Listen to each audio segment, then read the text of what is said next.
We can start. Yay. Okay. I Thank love you it. for being here. Yeah, you're welcome. I'm Um, excited.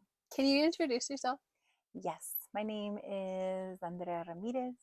I go by Mextica.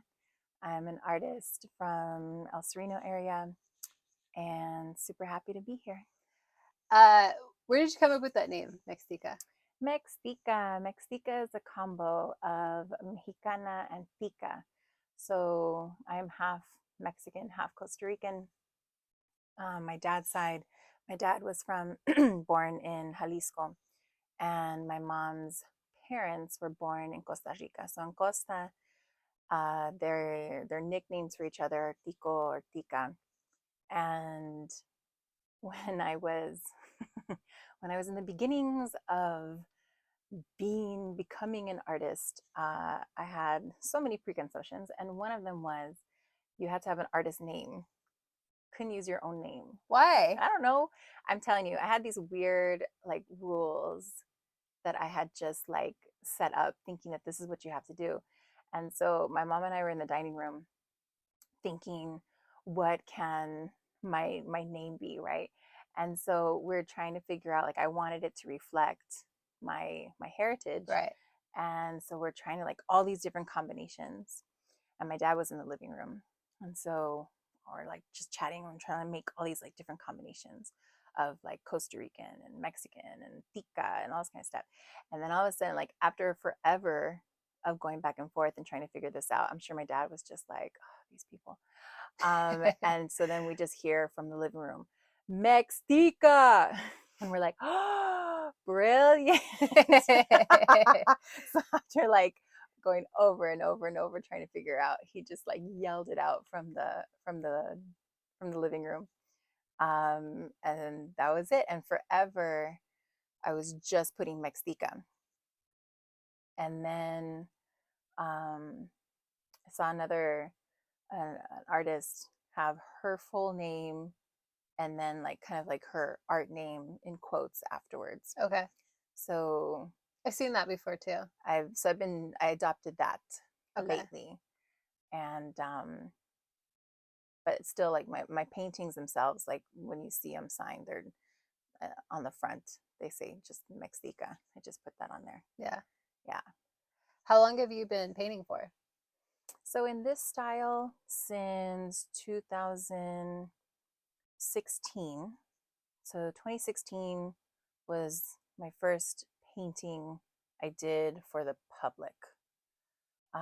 And prior to that, I did a painting in this current style that I'm doing as my final project for my 200-hour yoga teacher training, and that's what unlocked all the stupid barriers, the stupid barriers I put up for myself of like who's an artist, who gets to be an artist, who is allowed to use art supplies, like the type of art supplies you can use,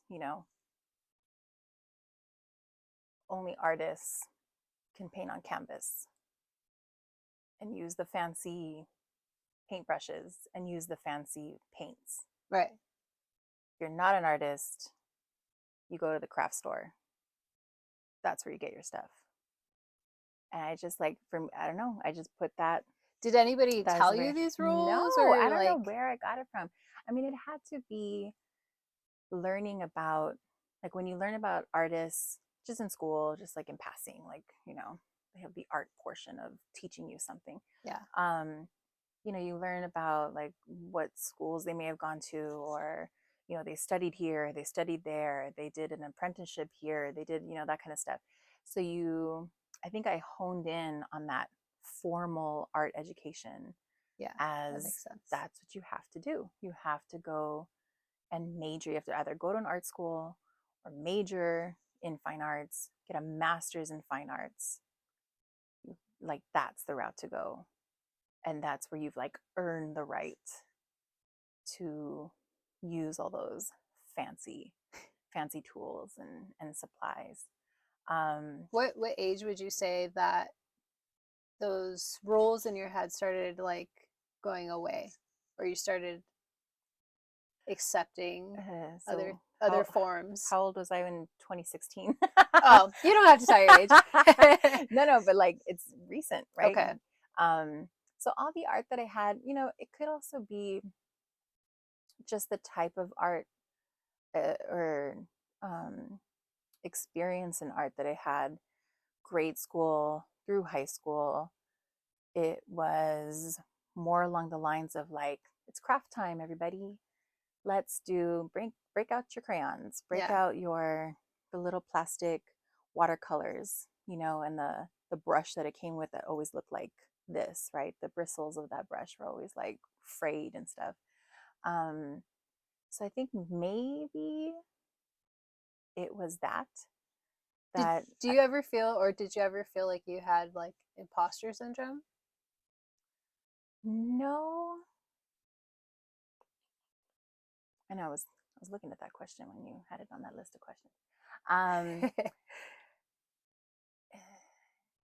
it was kind of more of like thinking that that's just how it is. Okay. And like once, so I love, I love Leslie Jordan. The actor Leslie Jordan. He is known for being like a super sassy, quippy kind of actor. Okay. He like very tragically passed away in a car accident. Oh, But he was like on Will and Grace. He was on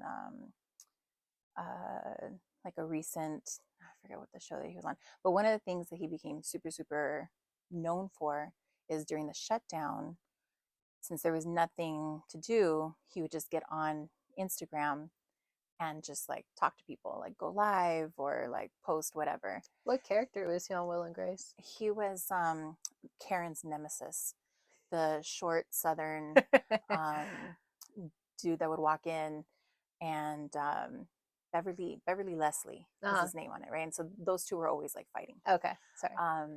And so one of the things he has a book that he narrates. So I'm like constantly listening to it because it's amazing. He's a great storyteller. But one of the things that he learned through going to AA meetings is a friend of his had him list fears. And so he would call him, or Leslie had to call him every morning and give him 5 fears. And so this is the story how it goes. And so the guy said, okay, are these real or imaginary? So like, so his examples, a real fear is a bear is running after you. Yes, Right. you're like that. You would be afraid. It's like instinctive. Yeah, and so that's like become kind of a thing of like, is my doubt, is it real or is it an imaginary doubt? Yeah. And so much of what I put up there, it wasn't real, it was all imaginary. But I didn't realize that. Yeah. So to get around that, I painted on things. So I painted on terracotta pots and terracotta roof tiles. And that's what I started vending with. And then the places that I vended were places that I were familiar with. So the first place I started vending was at Eastside Cafe in El Sereno. And I had been connected with Eastside Cafe through the Som Jarocho community. And so when they started having their vending events, I was like, can I be part of it? And they were like, yeah. I was like, wow, okay, that was easy. That's so easy. And so I started with like bringing my pots that I painted and then shellacked, and the same goes with my terracotta roof tiles. And since I kept the natural background of it, which is brown, and it just lent itself for that papel mate art style. Yeah. So in my mind, that was okay for me to do. You allowed yourself to do that. Yes. And I thought, that's okay. I could do this, right? Yeah. And be part of this like art vending community that would show up to these events that they would have. And it wasn't until the yoga teacher training that like unlocked so much. Um, so that was the time. Uh, I relate to that experience though in some form. Like it took me a while to start this podcast, to be honest.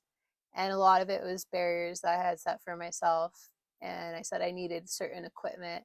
I needed this and that. And I needed more people to be in my podcast. And I just had set limitations. mm-hmm.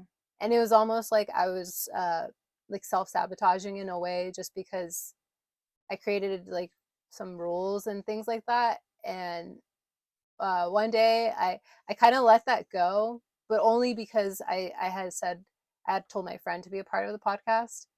And for when there's another person, I'm like, okay, now I can do the podcast because I have Mm-hmm. somebody here that's saying that I can do this podcast too. Mm-hmm. And then like long story short, I got like the cheapest equipment. I was actually just using these little mics, Mm-hmm. and we were just recording out of my car. And, Nice. Right? and The car has yeah, good acoustics. it does, honestly. It really does. It sounds pretty good. But yeah, so I relate to that in some way, like Mm-hmm. just a different version of what you're saying, of Right? just Like kind of limiting where you yourself. kind of figure limiting Yeah. yourself, but then at the same time, you want to do it so badly, then you figure like a workaround Yeah. where it's like, oh, it's okay if I go this way Yeah. and do it that way. And then I would like kind of just be like, oh well, it's my little podcast, and it's like, it's Totally. just out of my like car, and it's Yes. like, kind of just like undervaluing what I'm doing. Yeah. And I'm growing into it a little more as I'm like learning and figuring everything out still. Mm-hmm. um but yeah, I remember saying that a lot, often, just like, oh, it's just this, it's Yeah. nothing special, like, Yeah. Totally. kind of didn't like that part, but we'll start somewhere. Yeah. Yeah. And I think it's like part of the journey. Yeah. Like that's also something not to minimize, Right. right? True. That It's is true. totally part of the journey. It's part of the experience. When you start like talking with other people, they all had some version of that. Right. So then like you don't want to be down on yourself for Yeah. having that time period because Yeah. it's all part of it. Yeah. And so you said you were starting to figure things out after your yoga retreat, or? Mm-hmm. So I had been so I'm into many things. And I in 2010, I think I became a Zumba instructor, and it was like super popular.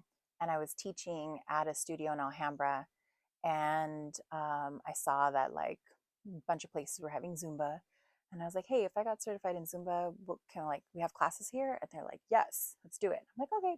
So I went, I got certified. It was like a weekend certification. All we did was like a Zumba class, and they were like, you're certified. And that was it. And I was like, okay. I'm So like, official. sounds good to me.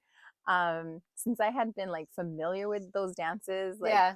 salsa, merengue, cumbia, I was like, I could do this. Yeah. So I was teaching Zumba, and I got connected through Zumba. I got connected with someone who was at the School of Kinesiology in Cal State LA. Uh-huh.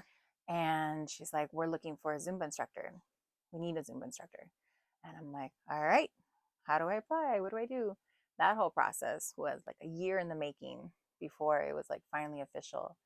And so I started teaching at Cal State LA and they're called activity classes for Mm-hmm. the students. And then uh, the opportunity to do my yoga teacher training came up when People's Yoga had their first 200-hour yoga teacher training. And I had been connected with those gals, Lauren and Leah, who started People's Yoga or connected with Leah primarily through Son Jarocho. And then when they started putting out there that they're like fundraising for it and everything, I was like, oh man. So I'm teaching, let's have a Zumba fundraiser. And then in the cool down, you can do yoga, like to help us cool down. Like, okay, cool. So we had like the Zumba fundraiser, and all the funds went to them, and it was fun. But then, that gave me like, oh, how fun to like be connected with them through yoga. And when they announced their teacher training, I was like, oh, in. Like anything these gals do, they're so thoughtful. They do things with like a lot of passion and consideration, and always with community in mind. And, I love those kinds of people.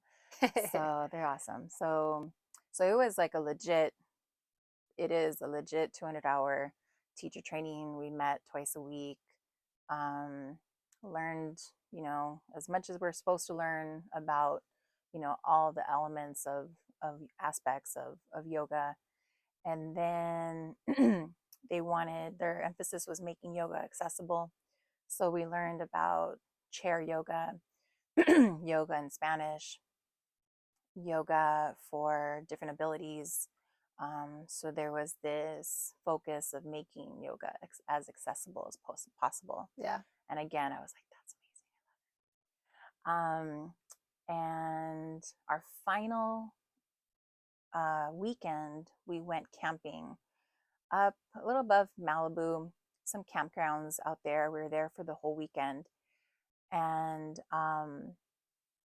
when I set up my tent, I can like sit in my tent and like look down and see the ocean.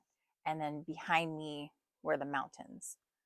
And I was like, I'm in a papel mate painting. What does that mean? Papel mate. Uh, so, so papel mate art is a like a traditional art form in Mexico where Nahua artists paint on bark paper. And amate came from amatl, and that is the Nahua word for paper. And it's ancient, going back to when the Mayans had their reign in what's now Mexico and Central America. And so they developed the making of this paper using bark, and then that's what the codices were painted on, and their history, their storytelling through the codices. So that continued to be in use up until Spanish came along. And of course, they identified whatever was special, whatever was had ritual, whatever had meaning to it, and it's like no more. So they banned the making of amate, of papel amate, but the Otomi people still made it. And so they're kind of credited for keeping that tradition alive, keeping it going. And when commercial paper became more readily available, then they made it into an art form. So there's a model paper that is in itself a work of art. You wouldn't even paint on it. Yeah. It's gorgeous, right? And then Nahua artists that would paint usually on like pottery, they took those paintings and then put it on the paper, easier to transport and take it to the mercados paper than it is a whole bunch of pots and stuff. So Yeah.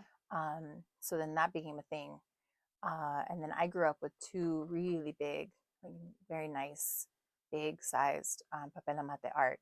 And one is very like traditional, typical, town, pueblo scene of, the houses and their backyards, and people are working and gardening in their backyards. And then there's a church, and there's like a wedding party headed toward that church. There's, always mountains in the background, sun, um, often a body of water, either the ocean, a lake, a stream, but usually like some body of water. So sitting there in my tent, I was like, oh my God, all the elements are here of a papel mate painting. And forever, I had always wondered what that style of art would look like for our community. Yeah. If our community was a papel mate painting. I always thought that was so cool. But I'm like, but then that means I painting on canvas. And again, I can't do that. Yeah. Right? Stupid blocks that are there, even though, this is something like I really wanted to do, I really wanted to see. Because those papel mate paintings, they, those artists believed that their community, their way of life, the everyday stuff was worthy to be a piece of art. It was worthy to paint. Yeah. Um, and so the really dope thing about this yoga teacher training is our final project. They left it open to us. What is your final project? Some people wrote poetry, somebody wrote a song, um, and some people did you know, hosted like a yoga practice and taught everyone yoga. Some people like created a dance. And I was like, this is it. Like, this is your Yeah. do or die moment. Your final project is going to be recreating our camp and our time. And so I did that. And I think it did in like 2 weeks. Because I think we only had like 2 or 3 weeks between that camping and then our graduation ceremony Mhm. that we had. Um, and so that was my first painting that I did. I was very happy, And that's when you were like, I could do this. and I was like, oh, okay, yeah, like that's when I was like, God, you're such a dummy. Why did you think that? That's so dumb. Why did you hold yourself Why did back? you hold yourself back? And Yeah. then it's like, then that just like went to the side. Okay, cool. Like never again, never, never again. And then after that, it was always like painting for something. So at the end of that, I knew that the Mercado del Pueblo that Eastside Cafe always has at the in December was going to come up, and I'm like, I want to have one painting, and get prints made for that event. And so I did Mariachi Plaza, and I did that. That was like my first painting for the public, and I just like ran around random places trying to figure out where to get prints done. I had no idea. Um, and I just, got a few poster prints made up, and that's like the one painting I had for that event. You know, it's crazy though. Like, I feel like there was a certain time period where it was so much harder to get those things done, like prints, like Sure. things like that. And now, like, literally anybody can get, you just order it online. And You could, yeah, like you could go the online route, but see, even then, like I'll still get messages on Instagram from like random folks, yeah, random artists. Where do you get your prints done? yeah, Like, because it's still, you could go that route. You could go like, I went to a print shop where his specialty was um, printing papers, like pages, thousands and thousands and thousands of pages for law firms. yeah, Um, whatever, like, I guess, I don't know, depositions or whatever that needs to get painted, like it can't be a digital, it has to be like paper. And so that was his thing. But I don't know who recommended going to him. Um, and he was like, well, yeah, I mean, I have a color printer. I'm like, okay, cool. Like, you make this into a print? And he's like, okay. yeah. And, like, going to, there's J6 studio in Alhambra, and that's, just like found googling and, figuring out. And so to find someone to photograph my work Yeah, and, get all the things that you need, like the JPEG, the PDF, and all the versions. And then it turns out they're like a hub for many, many, many, many, many artists in the area that go to them. You go to them? no, Oh, I thought you went like me. it's because my like inside burped a little. I love I it. was like, I hope she didn't hear that. I didn't hear that. It just looked like you were like, me I was like, too. me gracefully. Yeah. Yeah, well, Alhambra is actually like a lot of people don't know that there's a lot of like mom and pop shops there Yeah. that like actually do some really cool shit. Yes. Yeah. Yeah. And I mean, I prefer that. I like that human touch. I could go the Online. online route. Um, but then, you know, they do a lot of great stuff for me, like extra stuff as well. Uh, so so yeah, it was like trial and error in the beginning, and then reaching out to artists that I'd follow or artists that I like vended with and seeing where they do their stuff, and like some would get back to me, some wouldn't. Um, and Did you ever find yourself like coming across people that were like gatekeeping stuff? yes, That happens to me too. yeah, And I'm and like grateful for the people that don't gatekeep and that yeah, are just like they tell me like what they're doing, because I think that goes a long way. You know, yeah, like real recognize real. So like you just like the people that are being like honest and who they really are the ones that are going to usually help you out. And then mm-hmm. the ones that are like maybe more insecure, maybe just more like, It has to be yeah, that. right? Like it has to. I'm thinking it comes from that kind of place. Um, but it was few and far between, which is nice. But that's one of the things that totally helped me in this whole process of people saying yes. Yeah. Community, Yeah. right? Like the community that's willing to help other people in that Hmm. community, which is And important. like opportunities to show your work. Yeah. It's like the criteria was just make art. Yeah. That was it.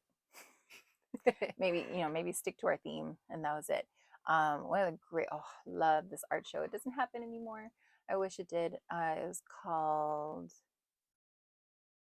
I think it was called Viva la Mujer. That sounds familiar. It was Las Fotos Yeah, Project. yeah, yeah. So Las Fotos Project in conjunction with Plaza de la Raza, and it was again just open to whomever, Yeah. however much space they had. Right. They were like, let's just fill the space. The boathouse or the boat art gallery that they had, the Yeah, boathouse yeah. gallery, something like that. Wait, the one by the theater or the separate one? The separate one, the one that's Near near the the lake. okay.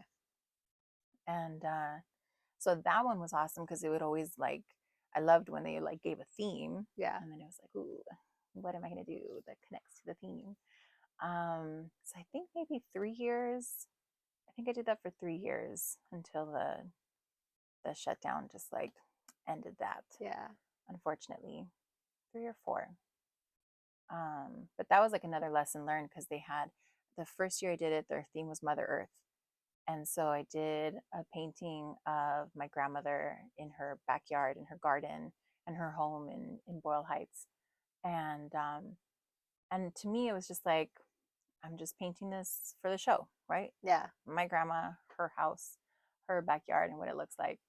And then when I was vending, at that time I only had 2 paintings. I had I had the mariachi one, and I had the Olvera Street one that I did. So I just had prints of those 2 paintings, and you know, vending with all, and I was still painting like terracotta tiles and pots, and just had that on the side as well on my table. And someone came up to the table and was like, "Where's your garden painting? When are you gonna make prints of that?" And I'm like, "You mean the painting of my grandma?"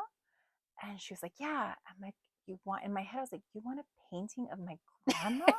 Like, that's so weird." And, but to her, it was Maybe just like like she this resonated garden. with And it. Yeah. so many people since then, like, that's when it's still like one of like my popular ones. So many people are like, "Oh my God, this reminds me of my grandma." Aw. You're like, "Oh my God, my grandmother with all her plants, with all her fruit trees, you know, her just like always being in her garden, watering." Yeah. Um, and so that was like another like major lesson learned Yeah. of, don't make those decisions for people. You Yeah. know, like That's true. just do your art, put it out there. You know, do art for yourself, do art for other people, do art for, you know, like whatever the reason is, but like put it out there, Yeah. you know? I agree though, because there was this event I was doing, and I had a bunch of female artists display their art, Mm-hmm. and you know who Amelia Cruz is? Yes. Okay. So she displayed some of her art, and it was a a painting of her friend, Mm-hmm. and somehow like that painting just like kind of reminded me a little bit of my mom.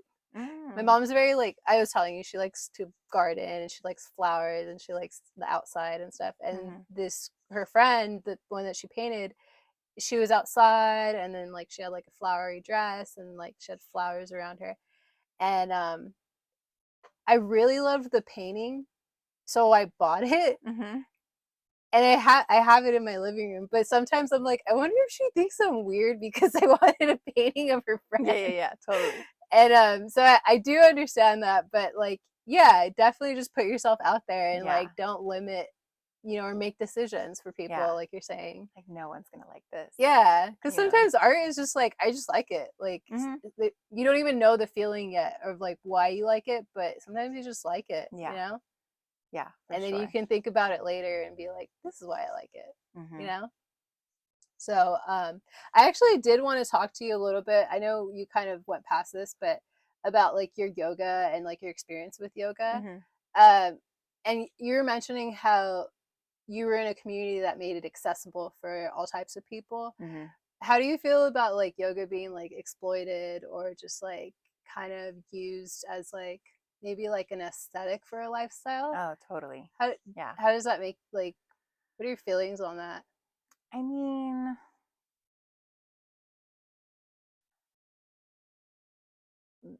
they end up they end up missing out. Like I feel like, pobrecitos. They miss out on the whole experience of Yeah, yoga. You right? know? Um, but there's so many, and then like there's just so many directions you can head with that kind of with that question, because there's the like the westernization of yoga Right, and reducing it to just a physical practice, right, where that's just one limb right, of yoga, right? And then the other ones are like how to live, like philosophy, how to be kind to yourself and how to be kind to others. Like how do you live with other people? How do you live with yourself? And there's like a right. whole bunch of guides for that. And there's a Because whole because other I know limb. like meditation is also kind of like intertwined with yoga, right? Oh, definitely. Like that's its own limb. So it's brought in like the actual practice, the asana, physical practice of yoga. But then there's just like a whole limb just on meditation. There's a whole limb just on breathing, how to breathe. Yeah, You don't even think about that. I know. Like we do it, and usually it's shallow, I struggle with and breathing, then all of and a these sudden you're like, pants don't help me. and then all of a sudden you take a deep breath, like, wow, why did I need that deep breath? Yeah, right? Or it feels good, or it's like a release almost. Yeah, yeah, Yeah, yeah, I need practice breathing. yeah. Well, do yoga. Um, so yeah, and then there's the whole like the aesthetics. What's a yoga body?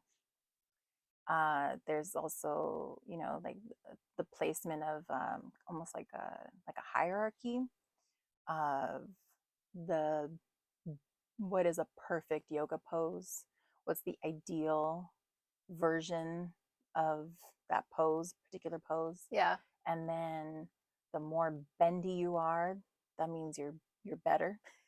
Um, the longer you can hold you know um, a like an arm balance, the longer you can hold some sort of balanced pose, then you're winning. yeah, you know and so from my time with people's yoga, and then reading other people who have like written, studied long time, and written stuff on yoga, and their focus on making it accessible, and like they're continuing that philosophy of yoga.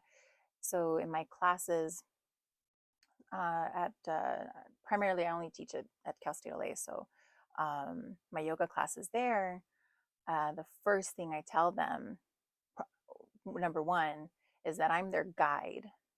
I'm not their teacher. I'm not their drill sergeant. yeah, So when I say we're going to go into this yoga pose and we're going to stay here for a couple of breaths, that's not a hard set rule, because yoga is highly individualized. It's meant to be individualized. So even though we're doing a group practice, and we're all kind of like following along and doing the same thing, I'm hopefully giving them the autonomy to make yoga work for them as opposed to them fitting themselves into a yoga aesthetic, Yeah, you I know. see that. And it's a concept, especially when I get like folks that are just like super competitive, sports minded type people, where there's a goal, there's an end result, you win or you lose, you know, uh, that doesn't exist in the physical practice of yoga. Yeah, You don't compare, there's no competing. Um, how you're practicing today might be different than what you practiced yesterday, might be different than what you're going to practice in the future. yeah, And then even folks that have been doing, practicing yoga for decades, they're instructors, they do workshops, they have all these things. There's never a place where they're like, cool, I won. yeah, You never meet it. That's why it's yeah, called a practice, right? yeah. You're just That makes sense. constantly, constantly, constantly. But it's meant for that. Like it's meant for this uh, kind of a way of living, of being outside the mat, outside the studio. Yoga continues.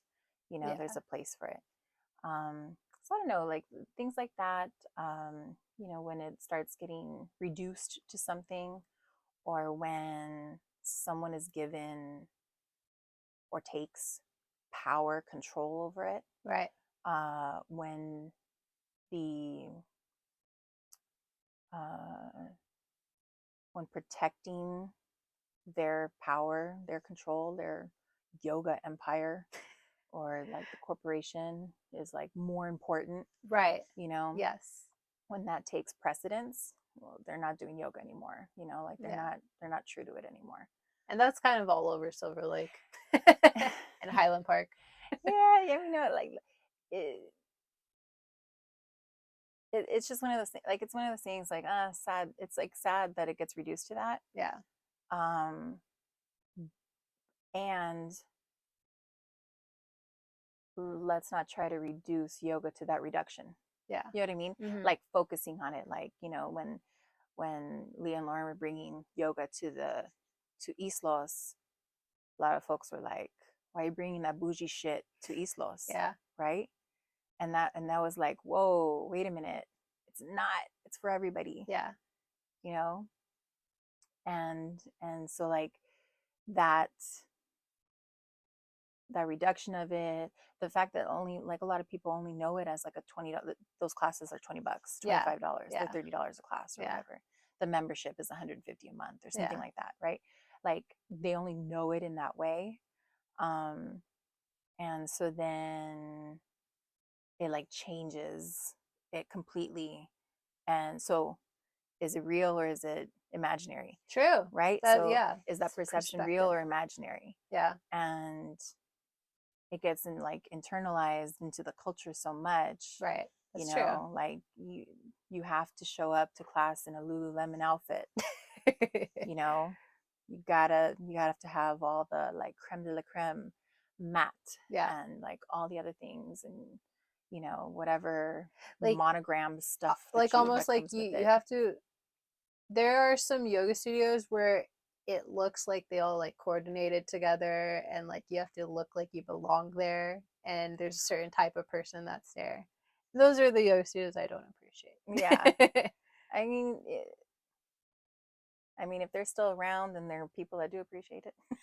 Right, like all right, fine, like Yeah. you know it's one of those things like no point. I find it better to be like to highlight like people's yoga. Yeah. um I'm gonna mess up their name. I think it's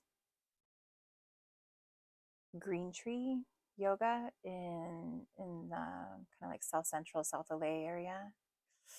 I don't know if it's Green Tree. I know there's tree in the name. But I follow them, and because I just love, like I want to like just like all the stuff that they do um, on the social medias. And there's still places like that. Yeah. They have community classes, $5, drop in. Um, and you like seek those out Yeah. and connect with them, and then make their it's a business, Yeah. right? True. So strengthen their business, right? Not right, like they're doing it right. They're open to making it accessible. They want more people to join in. They want to demystify it and be open and be like, and not feel like you have to walk in and like, like totally, mute and eyes wide open, like I don't want to do the wrong thing. And, Yeah. you know, I don't like those feelings because yeah, that it's not happened to me. welcoming. That happened to me in Highland Park. Um, Obviously, it's like super gentrified, Mm-hmm. and I was going through something, like a traumatic experience. So I was told by my therapist to try yoga, Mm-hmm. and I didn't want to go far. So I was like, okay, well, I might as well put all these yoga studios to use. I live Mm-hmm. up the street or down the street. So I went, and it was like, you get like a half off for the first month or something. So I was Mm-hmm. able to afford it. And then once that ended, I slowly started seeing like that I didn't belong there and I couldn't afford it anymore. Mm-hmm. And then I started reflecting a lot that I just didn't even feel like I actually belonged there in the first place. Mm-hmm. And it just felt like it just it left like a bad memory for me in the end of it. But I ended up finding out that the owner of that place, like he ended up being an asshole, and he was like sexually assaulting his instructors and like Mm. things like that, Totally. which is like gross because it's like you're here with really vulnerable people, and you're gonna do that and take, like you're saying, like be take the power Well, in right? it. Like, so they obviously subscribe to like a hierarchy. Yeah, He's in charge. yeah, You do what he says. yeah. You know, we saw that a major explosive uh, issue with Bikram Chowdahi, I think is his last name. So he's the quote unquote inventor of Bikram yoga, Yeah. right? And so it was a thing. It was an honor to be chosen by him to massage his neck, to massage his feet, you know. Yeah. And then you, so great documentary that kind of lays all this out. Actually, there's a podcast, that's where I learned about it first, and then documentary on Netflix. Okay. Do you know what it's called? I think it's just called Bikram, Okay. the Netflix one. And so the people who worked, like his empire got so big, right? He had all these people that worked with him. And the women knew, don't let the younger workers, the new ones, Yeah, be alone with him. that's gross. So it was more important to protect that empire, the whole Bikram empire, than it was to put a stop to all that. Yeah. Instead, they did all of these workarounds so that they can keep everything going, keep the machine going, keep the money flowing, Yeah. And so to this day, I forget when this all broke, but to this day, there's still yoga studios that say Bikram yoga. Oh. You can only say that if you're still connected to him. So that's like weird. And then when all this broke, a lot of them immediately like ended that, and they just called themselves hot yoga. But he got to a point, Oh. yeah. So, but he got to a point like you could never call yourself hot yoga when he was like in his heyday, because he would sue you. And so Weird. he tried to trademark the yoga poses, his yoga, the sequencing that he would do, What?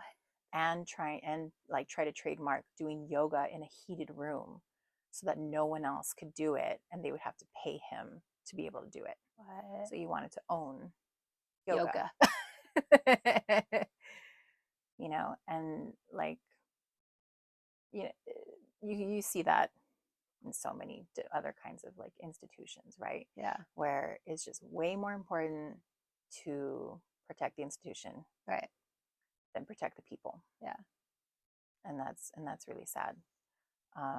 But yeah, but same thing, like, practicing yoga. I had great, Stella was the greatest. And I got connected to her by a coworker, And for a minute, she came to our work to do lunchtime yoga in one of our like conference rooms.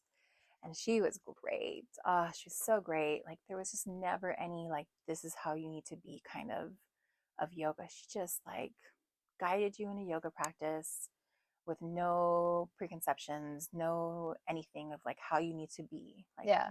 Like her thing was just like you're showing up here. That's it. Like that's amazing. And I would be like, thanks, Stella. And then she went. I think she some like community center started teaching at a community center on a regular basis, and so for maybe a few years, I went regularly. And then when she stopped, I was like, it's because it was, like $8 a class or something like that. That's a steal. I know. I was like, oh. So then like Groupon became my thing, Oh, right? nice.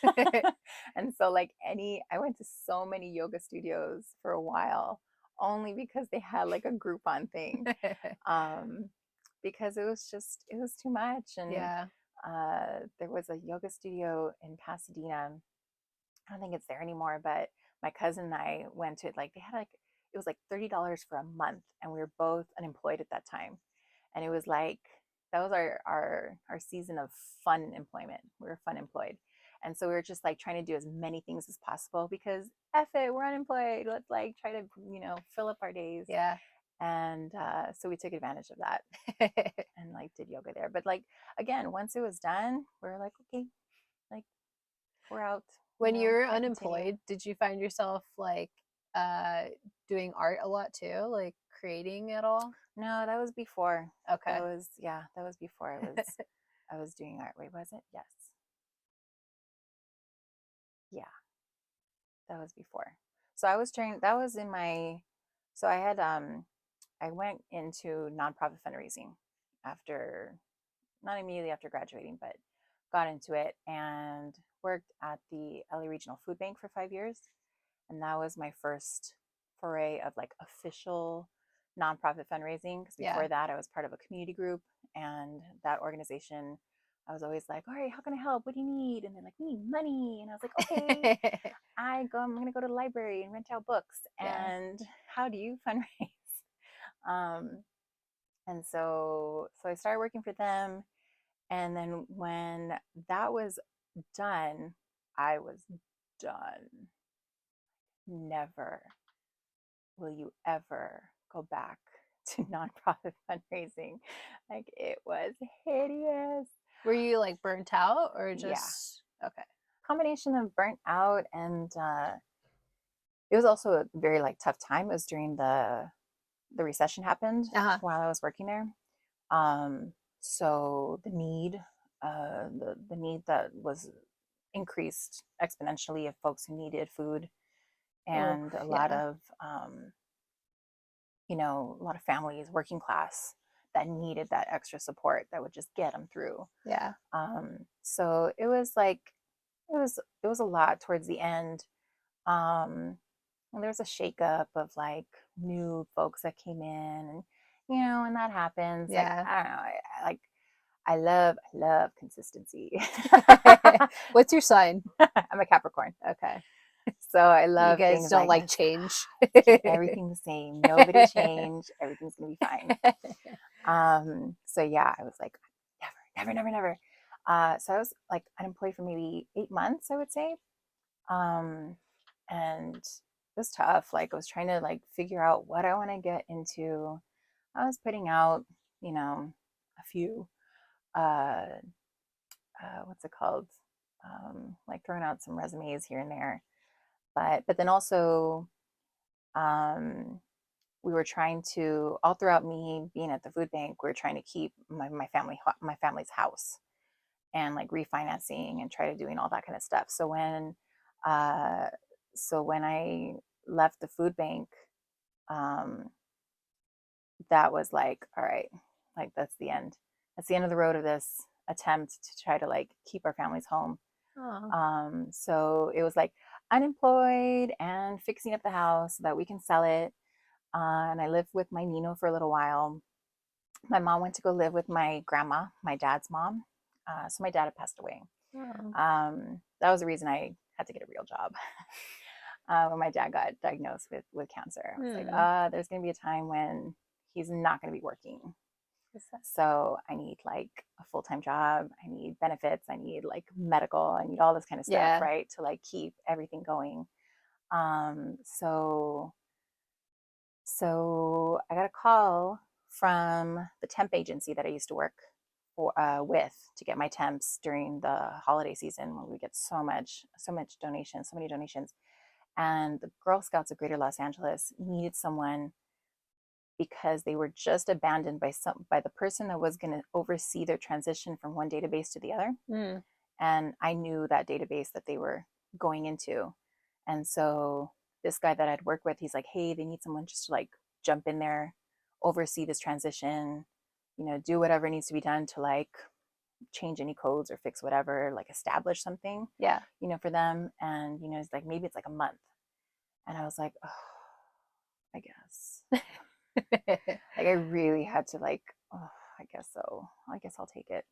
And I went in to meet with the gals who were in charge at that time, and they're like, okay, so do you want the job? And I was like, what? And I'm like, I thought it was just temporary. They're like, yeah, we need someone for it. I'm like, I'm like, I'll think about it. Because like coming from the food bank, I was like, oh, I don't want to like. It's just so it takes a lot of your energy, Yeah. right? It takes a lot of your energy. Um, but I fell for it, and I said yes. So I was with them for another 5 years. Oh, wow. And that level of fundraising was nothing compared to the food banks, because they get all their money by cookies, Yeah. and a few, grants and stuff that come like from like the headquarters, main Girl Scout headquarters. But the issue was the my bosses, and I'm not saying they're bad bosses, but I had, what was the running total? I think I had 8 bosses in those 5 years. Wow. That must have been a terrible job. There was just so much. Like there was like they were growing. They were going through growing pains Yeah. and like other things, but that because every time a new person would come in, be like, okay, this is how I want the database to look. Oh, okay, here we go, global changing stuff. They want to see these codes and that codes, and this is how we do that. I'm okay. We're gonna. And I just had one boss who was badass, came in, made all the right changes, knocked it out of the park. And then politics That's of, always with like organizations, oh, so sad, so sad. politics. And another person came in who didn't know what they were doing. And she cleaned out the department in a year. Oh, wow. Yeah. She And sucked. I was like, and now it's time to go. So, like, so many of us were like, and like, hey, like, we're sending each other jobs. Yeah. It is not a good place when you are sending each other, like, your own coworkers. Hey, I think this job is gonna be great for you. Like, you should do Yeah. it. Like, the dopest thing, like, the thing that kind of, at least, I'm like, okay, I think we were in the right because everyone who left, they went on to be managers, directors, badass, Yeah. like handling their shit, amazing women. They went on to great things. That's good. And so I'm like, yes, right? Everything happens for a It reason. does. Like it totally does. And so that made me, well, my uncle suffered a fall, and he hit his head hard enough to create a little bit of brain injury. And for a while, like he was in medically induced coma. We weren't sure if he was going to make it. And he was the main person that ran Ramirez Trucking. That's my grandfather started that trucking business, so he ran it with my cousin, his daughter. And my cousin had called me one day, and she was like, "Okay, I'm giving you an update. Like this is what's going on." I'm like, "Okay," and I'm like, "Are you in? You're at the hospital?" And she's like, "No, I'm in the office," because she had to keep the work going, Yeah. right? She had to keep dispatching the drivers That's and all this kind sad. of stuff. I was like, holy cow, like, how's she going to do this? And like, Yeah. and how long is he going to be in the hospital? I'm like, okay, Rave. I'm like, whatever you need. Okay, you let me know. I'm like, hung up, click. I think I was painting at the time. At that time, I was doing art. By that time, I was doing art.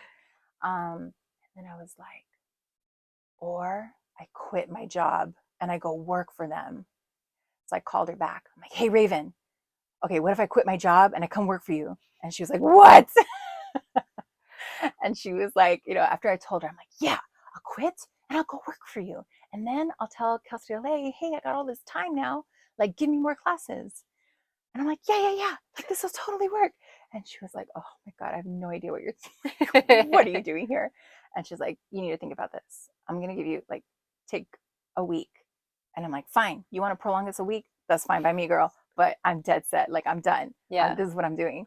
And so, like, a couple of times we would, when we'd go to the hospital and, like, be there for each other, I'd say hi to her and I'm like, I'm still going to quit, girl. And she's like, oh my God. Like, are you sure about this? And I was like telling everybody else, I'm like, hey, everybody, family, I'm going to quit. I'm going to quit my job. I'm going to work for Ramirez Trucking. And they're like, what is this person talking about? And so finally, like, I never wavered. Like, nothing ever was like, ooh, should you really do this? And I'm like, no, now. Like, it needs to happen Yeah. yesterday. So quit, went to work with Ramirez Trucking, and she taught me, like, it was also very like database heavy. So I'm like, okay, cool. And there are other things that needed to be done, and it just kind of like relieved, some pressure off her, and eventually, my tío came through, and had physical therapy and everything. So he's able to walk. He can talk, and it's a little like sometimes it's like a little muddled here and there, but he's not. He never got back to a point where he can go work, return to work, um, but like he's still with us. He still has his personality, Good. like, which is total miracle. Yeah. Um, and so that was 2017, and that's been my life since 2017. I work at the office, do office work at Cal State LA. Those two combined are still not full time. Yeah. And then I've But got do you like it that time to way? art. I do. I like, and so isn't this weird, right? I'm like consistency. Like I just a minute ago I said I love consistency. I love that every semester my schedule changes. So I think I've just kind of like grown to like this kind of switch that Change. Yeah. happens.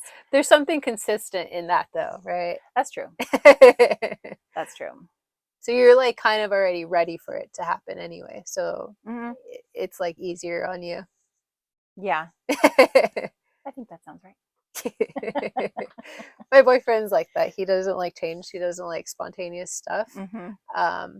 He doesn't like when shit just happens because then he's like he doesn't have time to like process or get ready or like Mm-hmm. he's just bad with change.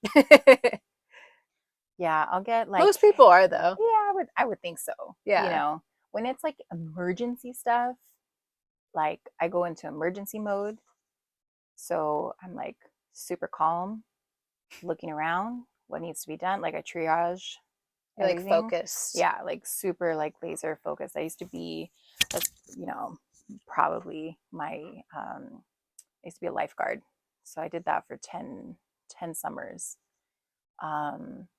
So like that kind of like, being aware of the surroundings, and like Yeah. when something happens, you have to go in after somebody or whatever. Yeah. Um, Did you ever have to save anybody? yes, like all the time. Like kids or just like adults? Kids, I think they were mainly kids. I'm trying to remember if I ever went like adults, like maybe a teenager. But a lot of it was like the pool's fault. So it was a pool that like gradually got deeper. Oh. So it went from like 3.5 feet to 5.5 feet. So the issue was always that little section where the kid having fun, bobbing up and down, like jumping, like pushing up from the bottom of the pool, having Yeah. fun. They don't realize they're jumping and bobbing and going deeper and deeper. And then all Yeah. of a sudden, bloop, and they're underwater. And like, that's it. And maybe you'll see like their hand, like do this kind of a Aw. thing. Oh, it's so, I mean, afterwards, I'm a wreck. After every time I had to go in there, brought the kid out, we have to fill out a form, you Did you know. have to do like CPR and stuff? No, it never got to that point. Okay. The most is like someone had cut their foot, but like in a place where they just bled everywhere. And they like walked to the office to tell people that their like foot was bleeding. And so there was like this trail of blood, poor Oh thing. no. So that was an issue because, you They know, have to like close the pool or something? oh, definitely, definitely. But the issue was like they did lose like enough that they were like all like woozy and stuff. Oh. I think that was the most. Like we never had anything that we had to use like the backboard or like anything like that. But all my reports, all you knew which reports were mine because the writing was so shaky. So like the Oh, adrenaline after yeah. that, and I would have to give the report, and I was just there like trying to write things as best as possible, and my hand was just like like the whole time. But yeah, we had to go in a lot. We had to go in a lot of like Ah. folks who thought that they could. What pool is it? This was Smith Park in San Gabriel. Oh, okay. I Yeah. thought you were gonna say it was the one in El Sereno. No, it was my during my years in San Gabriel. I was a park rat, and my mom would drop us off at the park as soon as the rec center opened, and then she would come back for us when the rec center closed, and that Yeah. was our summers. How important is community for you, and why is it important? And you can shout out people and like Yay! Super important. Like I 100% would not be here without the community that I've been connected with. So when I refer to myself, uh, I refer to myself like as an artist. You know, I refer to myself as a community taught artist, um, because that they definitely shaped, you know, what I do, where I'm at, those spaces, like Eastside Cafe, like Caracol Marketplace, Mujeres Market. Those were like places that just opened themselves up, you know, for anybody who wanted to be part of it. And they just said yes, you know, come on in. So like those were my places, and so then those were the types of people that they attracted. So you know, after vending a couple times at Eastside Cafe, I think pretty certain is the folks behind Cali Arte, Adriana and Alfonso, who said you should go to Caracol Marketplace. Like that's a cool place to like to vend and sell, and they're like cool people. I'm like okay, and so yeah, and they were like yeah, you know, come join us. And so then the folks there also like you know there was Iris from Balam Creations, and I had a so I was using like my idea was like okay, I'm gonna use my hot pink sarape to cover my table and then put all my like pots and all the things that I was painting on it. And so Iris, I remember Iris is the one that was like, you might want to get a black tablecloth or like a solid color so that your stuff pops from yeah, there. Because like right now it's fighting, yeah. you know. That makes sense. Yes, That makes sense why makes everyone's sense. tablecloth is black. It totally is. Mine is still black. Um, but you know, like that stuff, like totally, totally matters, you Yeah, know. And then those places, there's a bit of a mix of new brand spanking new artists, and then established artists will come in and vend there. Self-help graphics, right? yeah, Like great place. Uh, and then their holiday market is great for artists because they're a mecca. They're a mecca for art collectors and artists. And so to be around established artists and you know that having them come around your table and be like, yeah, yeah. that's you know that's Or nice, or like at like Blasa too. It's a pretty popular spot for like a totally, mix of every type of artist to be there. yeah, Yeah. yes, you know they, I mean, beyond that, right? Like all the programming that they have there, the theater, the dance, the art classes. Mia Cruz is like one of their instructors there. Um, It's amazing. It's phenomenal. Frank's Frank doing some Comero, right? classes there too. The murals. You're surrounded by Yeah. art. Like you're just also surrounded by art when you're there.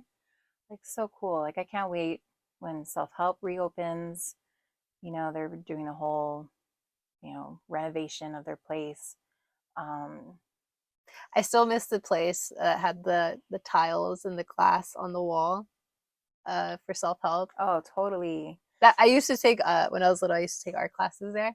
So Nice. that's how like my memory just like visualizes self-help graphics. Yeah. Yeah. It's still there. Like Yeah, that, you know, the building, the tiles that they put up and everything. Like at least that yeah, that survived. I know. Yeah. But yeah, you know, and then of course community is the focus of my of my art and telling stories through my pieces, through my art pieces. You know, I want folks to see themselves in it. Yeah, which is why I wanted to ask this question for you because when I look at your art, it's very communicative. Like Mm-hmm. you just see the community in your art pieces. I also wanted you to explain the one piece that was at the mixer because I Mm-hmm. really liked how you like explained the story of it. Yeah, so that one I did last year for a Dia de Muertos show at Tonali Studio. For the last 2 years, I've been curating art shows at Tonali Studio and a kind of a bit of a unofficial apprenticeship um, thing with Rosana Esparza, who's there, and you know her mom, Ofelia Esparza, who ran that space. So we had our Dia de Muertos show, and I did a piece in memory of Don Homero Gomez Gonzalez, who was a environmental activist in Michoacan, and he was a former logger, and he recognized that as it was the short term, very short term vision of cutting down these trees and yeah, selling them and you know making profit over them, but then like you're never going to get those kinds of trees back Yeah, in, you know, not even a generation, right? So you're just cutting down, and that they were also the trees that the monarch butterflies would return to when they would migrate from North America back to uh, or more northern of North America, and then you know migrate back to Mexico. And so he stopped, got out of the logging industry, and became an environmental activist, and was very vocal.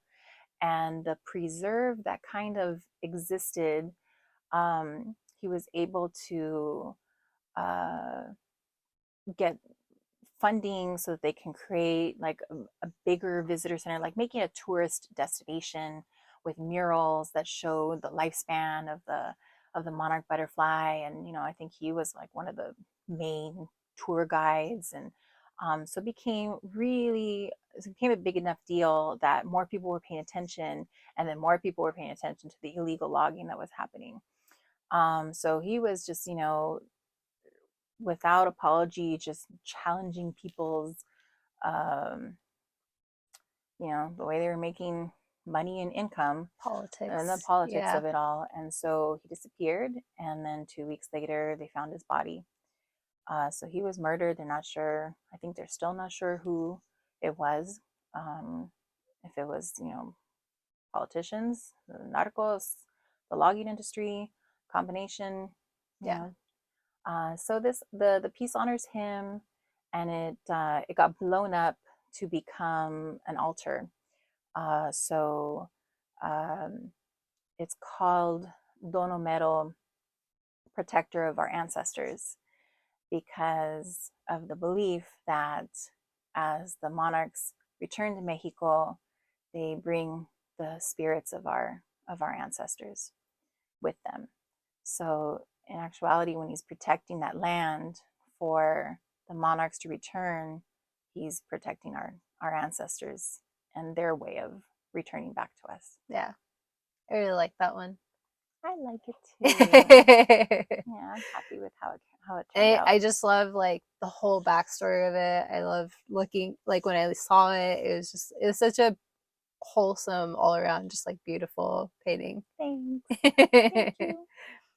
So we can get closer to closing out. I like to end it with like people giving any form of advice to anybody maybe Mm-hmm. that can relate to your story or experience, Mm-hmm. or maybe just like a someone who's aspiring to be an artist. What advice? Well, I mean, learning from what I did to myself and holding myself back, you know, those those blocks that you put up, figuring out, are they real blocks or are they imaginary, you know, taking a really hard look at those, and you know, don't, like, to not get in your way. So difficult, right, Yeah, to do, to not do, but to try to just do it anyways. And for me, what's been the best thing is, I don't look at a painting and think, how marketable is it? How sellable is it? right. I just do it. Yeah, I have the luxury of having other jobs that support me. So I don't have to sell a painting to be able to make rent, to be right. able to pay my bills. Yeah, Um, it essentially kind of like supports separates. itself Yeah, a little bit. Um, and the other stuff gets to, you know, handle those important things to pay off and all that good stuff. But yeah, you know, when you don't have that lingering, like, that's super helpful, of course. I think there's also like the idea of like the definition of an artist. yes, It's I don't know if it exists. yeah, You know what I mean? yeah, Um, and I think realizing that is super helpful. yeah. Because art is subjective. Yeah, very Yeah, subjective. You know, you don't have to be a struggling artist. You don't have to be a happy artist. You don't have to be in the best galleries by your second year of doing this, or by, yeah, you know, like this like timeline thing. Um, and you know, if you don't make it, whatever that is, then that's it. You're out, you know. Um, if it's in you, it's in you, and you just, like, you keep doing it, yeah, and you figure out how to do it. And if you do it in addition to the jobs that you gotta take to handle all the bills and everything, then you do it that way. yeah. If you're able to live off of it, awesome. Like, that's cool too. You know what I mean? Like, there's just this I think I'm hoping, I hope that we're getting away of those hard and fast rules. Yeah, there was a lot more rules back, like, and what I remember when I was like graduating high school and stuff, there was a lot more rules of like how you should do something, Mm-hmm. even just like how you should get a job, like, Oh, totally. right, like things like that. And now as I'm older, there's like less rules, there's a little more leniency. Like I wouldn't have been able to do a podcast like 10 years ago. Mm-hmm. Like it would have taken me having to go to a studio and spending a bunch of money, like, Right. like I wouldn't have been able to do that. But I think now there's ways, and Mm-hmm. now things are a little more accessible. So Yes. yeah. Yeah. That's a good thing. It It's is. good. It's good to be accessible, to be open. That's why I love working at Tonali Studio. It's a place for emerging and established artists. Yeah. You know, I make a pointed effort for every show that we do to bring in 3, 4, 5 artists who have never shown at Tonali Studio, to have them Yeah. in that show, to invite them, and hopefully Yeah. they say yes, to be in that show. You know, like, it's important to leave the doors open. That Yeah. doesn't lessen you, you Right. know. And I get that there's that, like, philosophy, right? Yeah. It was tough for me, it's gonna be tough for you. That's it. Yeah. You know, I have to figure it out. You figure it out. Yeah. A lot of people left it like that when I was younger too. And um I wanted to be an artist I don't want to talk about that right now, but Mhm. I just remember when I was younger, I was thinking like, okay, maybe I could try to get a job at Self Help Graphics or Plaza, and those are the only two places in my mind that came like to mind. Gotcha. Hmm. And now I'm so glad that there's more community spaces, there's Hmm. more galleries, there's more open doors for a lot of different artists to Yeah. just like display or just like learn, Yeah. you know? So I'm really glad that like things are getting better and easier for Hmm. people. Yeah. There used to be too many rules. So now I could see also why you would hold those rules in your head too, like for Yeah. so long. And even like, and then just people saying, Yeah. wow, like, you're never going to be an artist. Yeah. You know, Yeah. like how could you make that Yeah. hard and fast decision?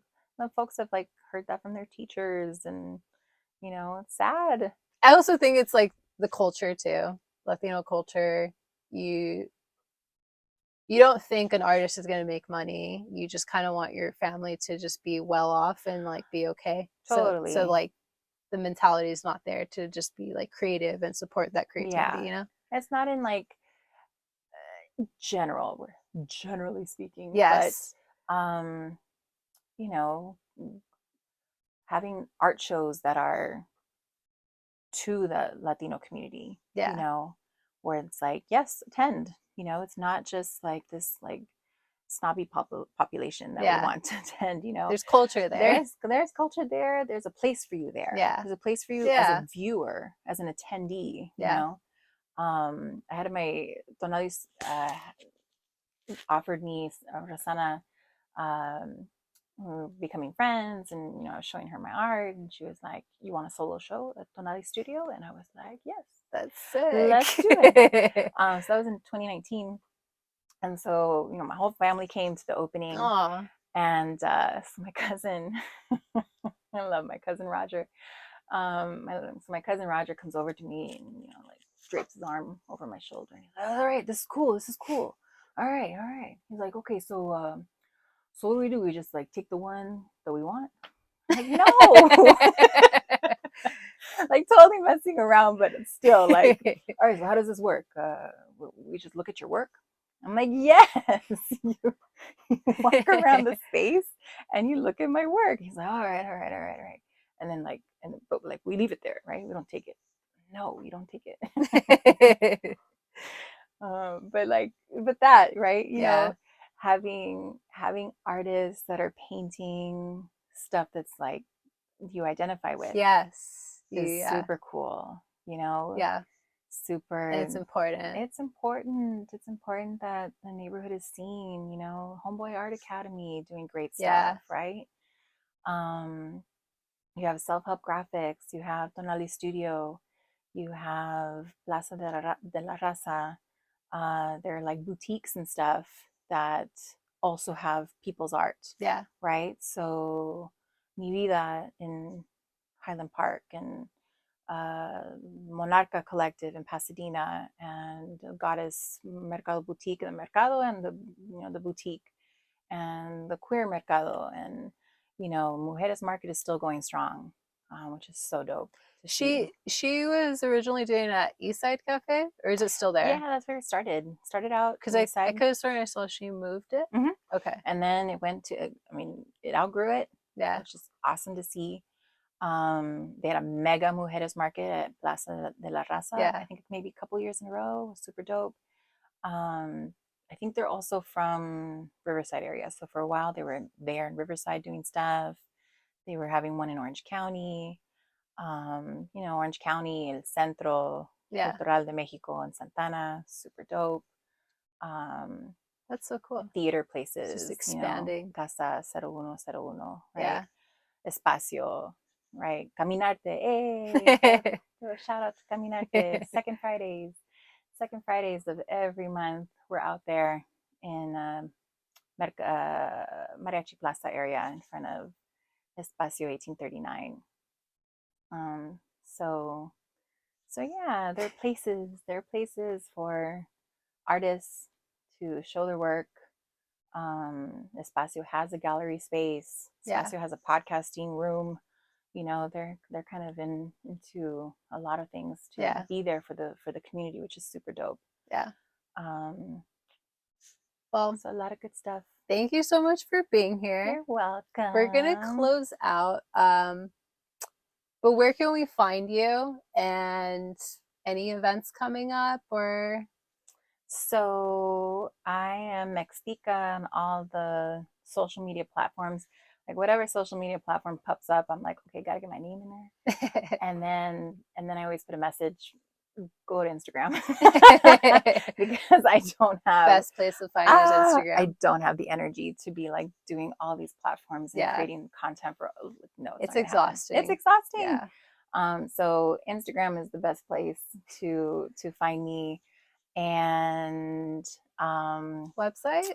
that's it's arte, I think it's artemextica.com. And then I of course have all the links on my Instagram. And then I do paint nights on a monthly basis with East Los Tacos, great, you know, business that wants to work with community and offer its space up. Yeah. Just super dope. And those have been really great. So we have our Beady Beady paint night happening in April for Selena's birthday month. So that's coming up, and we're always there every month. That's a fun thing, so that Yeah. folks can, I like it, give people access to art. It's only $25 a person, so it's accessible, hopefully. And then you get to eat delicious tacos while you're painting, which That is sounds always so much fun. fun. Yeah, it's fun. I'll show up to one of those. Yay! Yeah, Love it. because it sounds like a lot of fun. Thank you again for being here. You're welcome. Thank you for And having me. yeah, we'll go ahead and close the episode. All right. Okay.